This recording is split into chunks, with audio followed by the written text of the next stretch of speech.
ایک بار پھر قیامت کی نشانیاں لے کر حاضر ہیں، اور آج جو ٹاپک ہے وہ کہا جائے کہ سب سے زیادہ جو وانٹڈ ٹاپک تھا کہ دجال کے بارے میں قرآن و حدیث کیا کہتے ہیں، دجال قیامت سے پہلے کب آئے گا، وہ دکھتا کیسا ہوگا، اور اس کے معاملات کیا ہوں گے۔ تو آج وہی ٹاپک ہے جس کا کہا جائے کہ آپ کو انتظار ہے، اور واقعی بہت ساری مسکنسیپشنز ہیں، بہت ساری غلط فہمیاں ہیں دجال کے بارے میں۔ تو آج انشاءاللہ آپ کو قرآن و حدیث کی روشنی میں یہ بتائیں گے کہ قیامت کی ایک بہت بڑی نشانی وہ ہے دجال کا ظہور ہونا، دجال کا آنا۔ دجال کون ہے، دکھتا کیسا ہے کہاں، اور وہ آ کر کیا کچھ کرے گا، بہت کچھ آج آپ کو بتانا ہے۔ نہایت توجہ کے ساتھ ہمارے ساتھ رہیے گا ناظرین۔ بات کو آگے لیے چلتے ہیں۔ یاد رہے کہ قیامت کی بڑی علامت میں سے دوسری علامت دجال کا نکلنا ہے۔ احادیث مبارکہ میں دجال کا ذکر بڑی وضاحت سے آیا ہے، اور کمال کی بات یہ ہے کہ ہر نبی علیہ الصلوۃ والسلام نے دجال کے فتنے سے اپنی امت کو ڈرایا ہے۔ سرکار دو عالم صلی اللہ تعالی علیہ وسلم نے اس کی نشانیاں، اس کا حلیہ، اس کے آنے سے پہلے اور بعد کے جو حالات ہوں گے اس کو بھی بیان فرمایا ہے۔ انشاءاللہ بڑی دلچسپ آج کی ایپیسوڈ ہے، عبرت ناک بھی ہے اور اوتھنٹک معلومات بھی ہے۔ سب سے پہلے چلتے ہیں اللہ کے پیارے کلام قرآن مجید فرقان حمید میں۔ اللہ تبارک و تعالی ارشاد فرماتا ہے، بسم اللہ الرحمن الرحیم، وَمِنْهُمْ مَنْ يَلْمِزُكَ فِي الصَّدَقَاتِ فَإِنْ أُعْطُوا مِنْهَا رَضُوا وَإِنْ لَمْ يُعْطَوْا مِنْهَا إِذَا هُمْ يَسْخَطُونَ۔ ترجمہ یعنی اور ان میں سے کوئی وہ ہے جو صدقات تقسیم کرنے میں تم پر اعتراض کرتا ہے، تو اگر انہیں ان صدقات میں سے کچھ دے دیا جائے تو راضی ہو جاتے ہیں، اور اگر انہیں ان میں سے کچھ نہ دیا جائے تو اس وقت ناراض ہو جاتے ہیں۔ ناظرین، یہ کس واقعے کی بات ہو رہی ہے؟ علماء کرام فرماتے ہیں کہ یہ آیت ذوالخویصرہ تمیمی کے بارے میں نازل ہوئی، اور یہ شخص خارجیوں کا بانی ہے۔ رسول کریم علیہ الصلوۃ والسلام مال غنیمت تقسیم فرما رہے تھے تو ذوالخویصرہ نے کہا کہ یا رسول اللہ عدل کیجئے۔ حضور پرنور علیہ الصلوۃ والسلام نے فرمایا کہ تجھے خرابی ہو، میں عدل نہ کروں گا تو عدل کون کرے گا؟ حضرت عمر رضی اللہ تعالیٰ عنہ نے عرض کی، مجھے اجازت دیجئے کہ اس منافق کی گردن مار دوں۔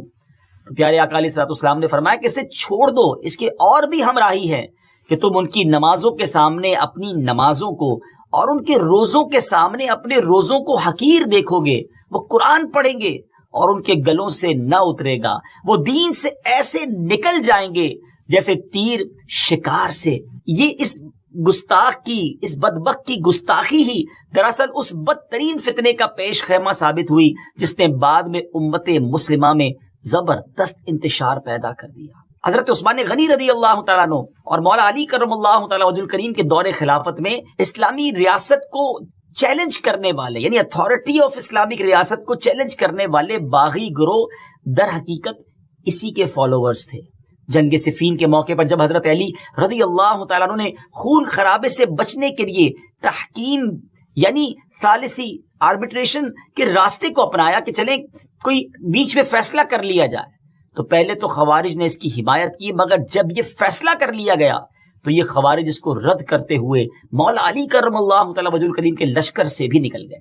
آپ کو معاذ اللہ ثم معاذ اللہ کافر کہنے لگے، اور اپنا ایک باغی گروہ تیار کر کے جہاد کے نام پر حضرت علی رضی اللہ تعالیٰ عنہ اور امت مسلمہ کے خلاف لڑنے کے لیے کھڑے ہو گئے، اور عراق کے ایک علاقے کو اپنا مرکز بنا لیا۔ نفرت کا یہ عالم تھا کہ انہوں نے حضرت علی رضی اللہ تعالیٰ عنہ کے شہر کو بھی چھوڑ دیا، اور جنگلوں میں، صحراؤں میں، پہاڑوں میں گھات لگا کر بیٹھ گئے، جہاں وہ اپنے مخالفین کو پکڑ کر ظلم و ستم کا نشانہ بناتے اور انہیں قتل کر دیتے۔ ان کی سرکشی بڑی تو مولا علی کرم اللہ تعالیٰ وجہ الکریم نے صحابہ کرام کا لشکر لیا اور ان خوارج کے خلاف جنگ کی اور انہیں شکست دے دی۔ جب مولا علی کرم اللہ تعالیٰ وجہ الکریم کے لشکر نے خوارج کو ختم کر دیا تو آپ نے فرمایا اس نشانی والے آدمی کو بھی تلاش کرو۔ ایک نشانی بتائی آپ نے، لوگ ڈھونڈنے لگے مگر وہ نہ ملا۔ آپ نے پھر فرمایا اس کو پھر جا کر تلاش کرو۔ خدا کی قسم میں نے نہ جھوٹ بولا ہے نہ ہی مجھے جھوٹ بتایا گیا ہے۔ یہ بات انہوں نے 2 یا 3 مرتبہ کہی، حتیٰ کہ لوگوں نے ایک کھنڈر سے اس نشانی والے بندے کی لاش کو ڈھونڈ لیا۔ مولا علی کرم اللہ تعالیٰ وجہ الکریم کے سامنے رکھی گئی، عجب نشانی تھی ناظرین۔ بہرحال امیر المومنین رضی اللہ تعالیٰ عنہ نے تکبیر کہی اور حمد الہی بجا لائے کسی شخص نے کہا، آپ کے ساتھی نے کہا کہ حمد ہے اسے جس نے ان خوارج کی نجاست سے زمین کو پاک کیا۔ وہاں امیر المومنین نے ایک جملہ فرمایا، اور یہ پورا واقعہ سنانے کا جو مقصد ہے، ہو سکتا ہے ناظرین سوچ رہے ہو کہ بات دجال کی ہو رہی ہے اور یہ خوارج کا ذکر کیوں شروع ہو گیا۔ امیر المومنین رضی اللہ تعالیٰ عنہ نے فرمایا کہ کیا سمجھتے ہو یہ لوگ ختم ہو گئے؟ ہرگز نہیں، ان میں سے کچھ ماں کے پیٹ میں ہیں، کچھ باپ کی پیٹھ پہ ہیں، پھر جب ان میں سے ایک گروہ ہلاک ہوگا دوسرا سر اٹھائے گا، یہاں تک کہ ان کا آخری گروہ دجال کے ساتھ نکلے گا۔ دجال ابھی آیا نہیں ہے اور کسی کو پتہ نہیں ہے کہ اس وقت وہ کہاں ہے، لیکن روئے زمین پر ایک صحابی ایسے گزرے ہیں جنہوں نے دجال کو دیکھا بھی ہے، اس سے ملاقات بھی کی ہے اور اس سے بات چیت بھی کی ہے۔ جی ہاں، اس ملاقات میں کیا کچھ ہوا، کیا دیکھا انہوں نے، کیا سنا، انشاءاللہ یہ پوری تفصیل آپ کو بتاتے ہیں۔ حدیث مبارک میں پیارے آقا علیہ الصلوۃ والسلام کی زبانی ہمیں یہ پورا واقعہ ملتا ہے۔ ایک مرتبہ پیارے آقا علیہ الصلوۃ والسلام نے اچانک سڈنلی اپنے صحابہ کرام کو جمع فرمایا اور خطبہ دینے کے لیے ممبر پر تشریف فرما ہو گئے۔ یہ وہ ٹائم تھا جس ٹائم پہ نارملی نبی پاک ایڈریس نہیں کیا کرتے تھے، خطبہ نہیں فرمایا کرتے تھے۔ صحابہ بھی حیران تھے کہ آج ایسا کیا ہو گیا ہے کہ پیارے آقا علیہ الصلوۃ والسلام اس وقت خطبہ ارشاد فرما رہے ہیں۔ تو نبی کریم علیہ الصلوۃ والسلام نے فرمایا کہ آج میرے پاس تمیم داری آئے اور انہوں نے ایک ایسی خبر سنائی ہے جس کی خوشی میں مجھے قیلولہ، یعنی پیارے آقا علیہ الصلوۃ والسلام دوپہر کو کچھ آرام فرمایا کرتے تھے، فرمایا وہ بھی میں نہیں کر سکا ہوں، اور میں نے چاہا کہ اس خبر میں تمہیں بھی شامل کر لوں۔ بات یہ ہے کہ تمیم داری نے مجھے بتایا کہ وہ 30 افراد تھے اور ایک شپ میں، کشتی میں سفر کر رہے تھے کہ طوفان آ گیا اور وہ بھٹک گئے۔ تقریباً مہینہ بھر وہ سمندر میں گھومتے رہے اور ایک دن سورج غروب ہونے کے وقت ایک نامعلوم جزیرے پر، ایک نامعلوم آئلینڈ پر پہنچے۔ انہیں وہاں سیاہ رنگ کی مخلوق نظر آئی جس کے جسم پر بال بہت زیادہ تھے۔ انہوں نے اس سے پوچھا کہ تم کون ہو؟ اس نے کہا میں جاسوس ہوں۔ اس نے کہا کہ ہمیں اپنے بارے میں کچھ بتاؤ۔ اس نے کہا کہ نہ میں تمہیں کچھ بتاؤں گا نہ تم سے کچھ سنوں گا، تم اس بت خانے میں جاؤ، وہاں ایک شخص تمہارا بڑی بے چینی سے ویٹ کر رہا ہے، انتظار کر رہا ہے، وہی تمہیں کچھ سنائے گا بھی بتائے گا بھی۔ پھر وہ سب اندر چلے گئے۔ وہاں ایک شخص سختی کے ساتھ زنجیروں میں جکڑا ہوا تھا۔ اس نے پوچھا کہ تم لوگ کون ہو اور کہاں سے آئے ہو؟ جواب دیا کہ شام سے آئے ہیں۔ اس نے پوچھا کہ عرب کا کیا حال ہے؟ اور ایک شخص وہاں پیدا ہونا تھا، اس کا کیا حال ہے؟ یعنی نبی پاک علیہ الصلوۃ والسلام کے بارے میں پوچھا، کہا کہ وہ اچھے حال میں ہیں اور ابتدا میں ان کی مخالفت ہوئی، مگر اب تو تمام عرب پر وہ غالب ہو گئے ہیں اور سارا عرب ایک دین، ایک خدا کو ماننے والا ہو گیا ہے۔ اس نے کہا اچھا زغر کے چشمے کا کیا حال ہے؟ انہوں نے جواب دیا کہ وہ بھی اچھی حالت میں ہے، لوگ اس سے پانی پیتے ہیں، اس سے کھیتی باڑی بھی کرتے ہیں۔ پھر اس نے پوچھا کہ عمان اور بیسان کی کھجوروں کا کیا حال ہے؟ انہوں نے کہا کہ اس میں ہر سال پھل آتے ہیں۔ یہ سن کر اس شخص نے 3 چیخیں ماری اور بولا کہ میں دجال ہوں۔ جی ہاں ناظرین، وہ دجال تھا۔ کہتا ہے قریب میں آزاد ہو جاؤں گا اور زمین کا چپا چپا گھوموں گا اور اس کا کوئی حصہ نہیں چھوڑوں گا سوائے طیبہ کے، کیونکہ مجھ میں وہاں جانے کی طاقت، وہاں جانے کی پاور نہ ہوگی۔ نبی پاک علیہ الصلوۃ والسلام نے فرمایا کہ مجھے بہت خوشی ہوئی کیونکہ طیبہ یہی شہر ہے۔ مدینہ منورہ کے بارے میں میرے آقا نے فرمایا کہ طیبہ یہی شہر ہے، اور سبحان اللہ میرے آقا فرماتے اس ذات کی قسم جس کے قبضے میں میری جان ہے، مدینہ منورہ کی ہر گلی، کوچہ، سڑک اور یہاں نرم اور سخت زمین، الغرض ہر مقام پر فرشتہ ننگی تلوار لیے پہرا دیتا ہوگا اور قیامت تک یہ پہرا دے گا۔ سبحان اللہ، مدینے کی گلیوں میں فرشتے پہرا دے رہے ہیں۔ سبحان اللہ، کیا بات ہے مدینہ منورہ کی۔ بعض روایت کی روشنی میں یہ بات بھی کہی جاتی ہے کہ دجال کو حضرت سلیمان علیہ الصلوۃ والسلام نے قید کیا تھا، اور حدیث پاک کے مطابق یہ مشرق یعنی ایسٹ کی سائیڈ موجود ہے۔ دجال کا فتنہ تاریخ انسانی کی ابتدا سے لے کر انتہا تک تمام فتنوں سے بڑا اور خطرناک فتنہ ہے، جس کی بڑائی اور شدت کا اندازہ اس بات سے بھی لگایا جا سکتا ہے کہ ہر نبی علیہ الصلوۃ والسلام نے اپنی اپنی امت کو دجال کے فتنے سے ڈرایا ہے۔ محبوب رب العزت محسن انسانیت صلی اللہ تعالی علیہ وسلم کا فرمان عالی شان ہے، مکہ مکرمہ اور مدینہ منورہ کے علاوہ کوئی شہر ایسا نہیں ہے جس سے ان قریب دجال رونتا ہوا نہ گزرے، جبکہ ان دونوں شہروں کے ہر راستے پر ملائکہ صفے باندھے پہرا دے رہے ہوں گے۔ دجال مدینہ منورہ سے باہر ایک دلدلی زمین پر پڑاؤ ڈالے گا، پھر شہر مدینہ لرزے گا یعنی زلزلہ آئے گا، تو اس میں موجود ہر کافر اور منافق باہر نکل جائے گا۔ مفتی احمد یار خان نعیمی رحمت اللہ تعالی فرماتے ہیں دجال 2 قسم کے ہیں، چھوٹے اور بڑے۔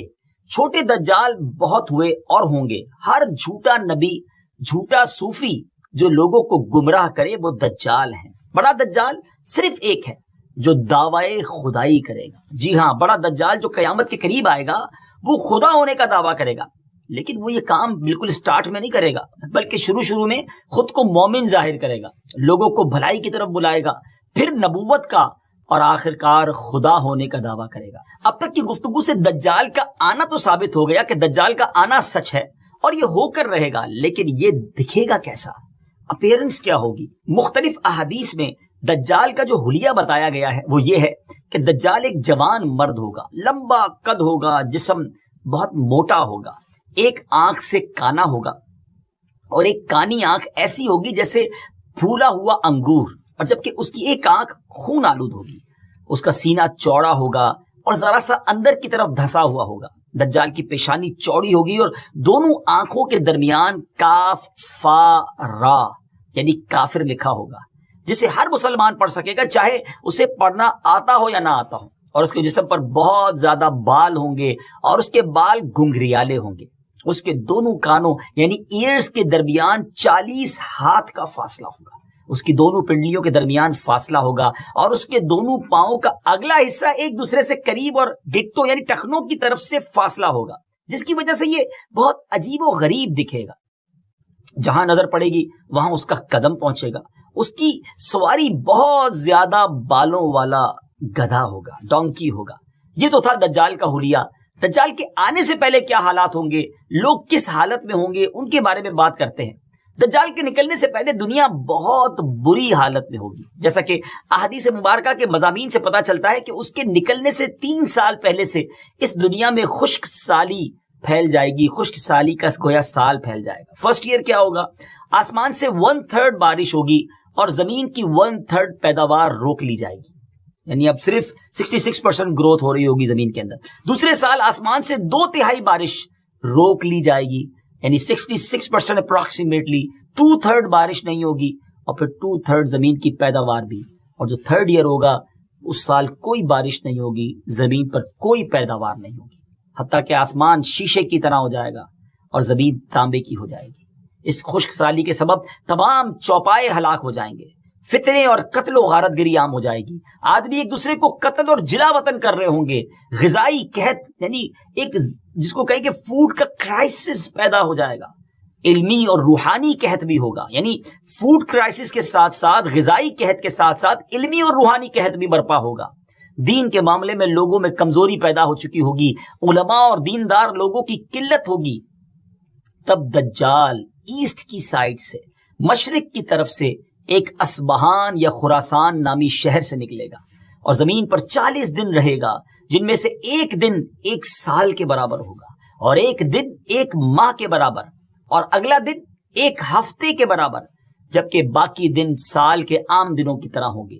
اس مدت میں دجال اپنے گدھے پر سوار ہو کر ساری دنیا کا چکر لگائے گا. گدھے کا جسم اتنا بڑا ہوگا کہ دونوں کانوں کے درمیان کا جو فاصلہ ہوگا وہ 40 ہاتھ کے برابر ہوگا، اور اس کے ڈونکی کی جو رفتار ہوگی وہ یہ عالم ہوگا کہ 1 قدم اٹھائے گا تو 1 مائل طے کر لے گا. اور روئے زمین کا کوئی میدان، صحرا اور پہاڑی علاقہ ایسا باقی نہیں بچے گا کہ جہاں وہ نہ جائے. البتہ مکہ مکرمہ اور مدینہ طیبہ پر فرشتوں کا پہرا ہونے کی وجہ سے ان میں داخل نہ ہو سکے گا، بلکہ مدینے کے باہر دلدلی زمین میں پڑاؤ کرے گا. اور مدینہ پاک میں زلزلے کے 3 جھٹکے آئیں گے، جس کی وجہ سے ہر کافر اور منافق وہاں سے بھاگ نکلے گا اور دجال سے جا ملے گا. اس روز مدینہ پاک ہر منافق، فاسق، مرد و عورت سے خالص و پاک ہو جائے گا. دجال طرح طرح کے شعبدوں یعنی ٹرکس کے ذریعے لوگوں کا ایمان برباد کرنے کی کوشش کرے گا. ناظرین ذرا سوچیں کتنا ڈیفیکلٹ ٹائم ہوگا. ایمان بچانا، اپنے آپ کی حفاظت کرنا، اپنے دین کی حفاظت کرنا، یہ کتنا مشکل ہوگا. حدیث پاک میں بہت باتیں ڈیٹیل سے بیان ہوئی ہے. ناظرین حدیث پاک میں ہے کہ دجال کے ساتھ روٹیوں کے پہاڑ ہوں گے. دجال کے فالوورز کے علاوہ باقی لوگ سخت تکلیف میں ہوں گے. جو اس کے خدا ہونے پر ایمان لائے گا اسے اپنی جنت میں ڈال دے گا، اور جو انکار کرے گا اسے جہنم میں داخل کرے گا. لیکن یاد رہے، جس کو وہ جنت کہتا ہوگا بیسیکلی وہی دوزخ ہے.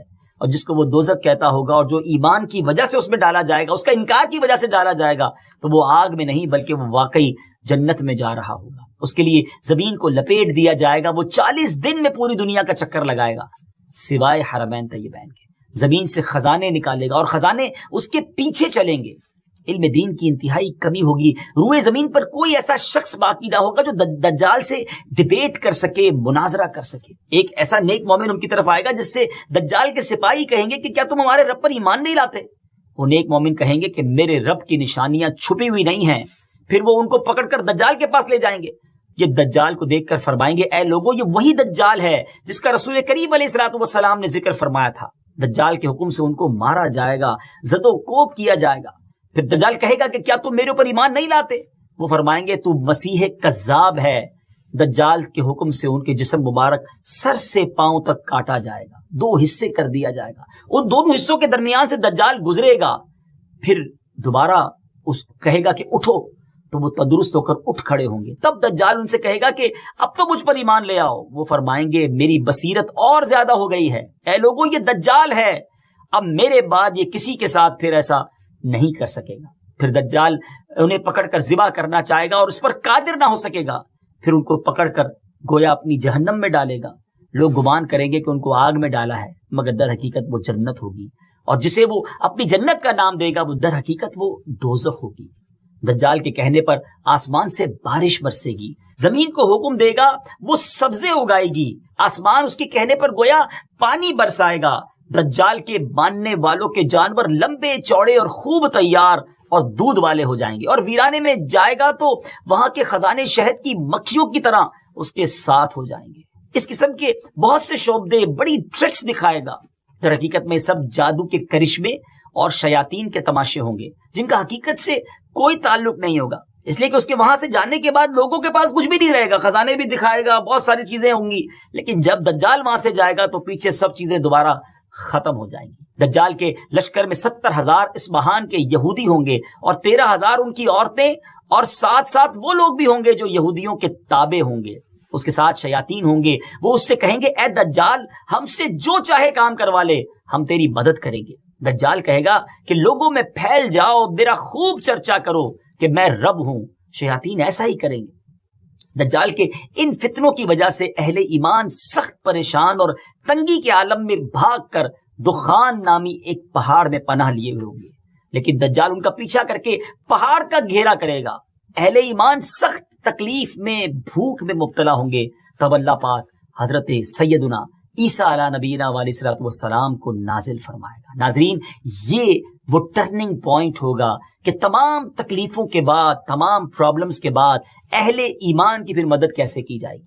قرب قیامت ہوگی اور حضرت عیسیٰ علیہ الصلوۃ والسلام جامع مسجد دمشق میں شرقی مینارے پر نازل ہوں گے، اور اب جب حضرت عیسیٰ علیہ الصلوۃ والسلام اس دنیا میں آ جائیں گے تو ان کو دیکھتے ہی دجال ایسے گھلے گا، میلٹ ہوگا، جیسے پانی میں نمک گھلتا ہے، میلٹ ہوتا ہے۔ آپ علیہ الصلوۃ والسلام دجال کو مقام لد پر قتل کریں گے اور اس کے فالوورز میں سے ایک بھی، کسی کو بھی زندہ نہیں چھوڑیں گے۔ یہ فتنہ بہت شدید ہوگا ناظرین۔ نبی پاک علیہ الصلوۃ والسلام نے بھی اس سے پناہ مانگی اور اس کی ترغیب ارشاد فرمائی ہے، اور روایت کی روشنی میں علماء نے دجال سے بچنے کے کچھ طریقے بھی ارشاد فرمائے ہیں۔ آئیے اب وہ باتیں بھی سیکھ لیتے ہیں کہ ہم اس کے لیے کیا کر سکتے ہیں، ہم کیا دعا کریں۔